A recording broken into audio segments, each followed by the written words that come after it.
everybody. You're probably thinking to yourself, what on earth is this guy doing next? Well, I'll tell you.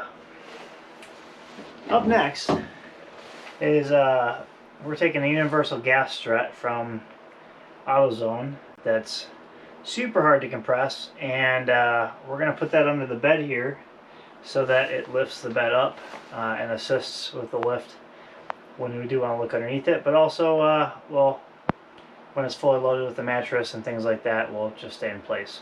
So that's the goal here. I'm going to have to anchor some 2x3s into the side of this big piece here, and then I'm going to see how well this lines up, this strut lines up with the side of the bed here, and then I'm sure with a couple tries of positioning this piece forwards or backwards, we'll be able to get it to line up. But right now the goal is when this piece is up, wherever this bolts in needs to be here when it's down. That's the rough idea. So that means it's fully compressed when it's down. We're pretty close to it.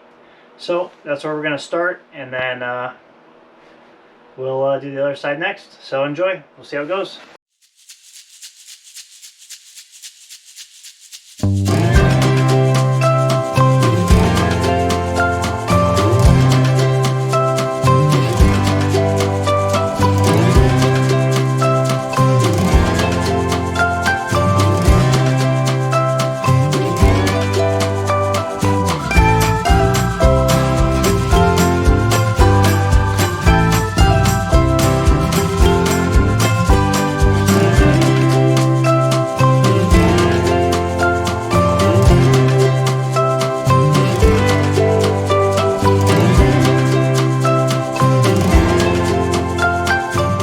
Hopefully you can see this pretty well, but we did get the gas struts in.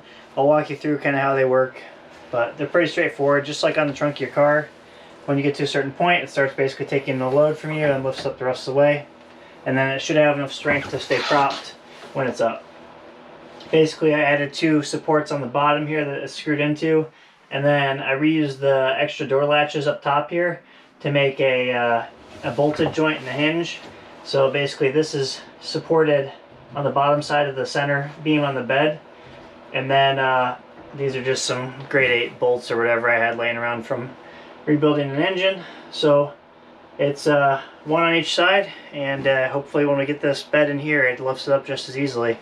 So it's good to go. It looks good. I'm excited about it. And up we go. Here we go.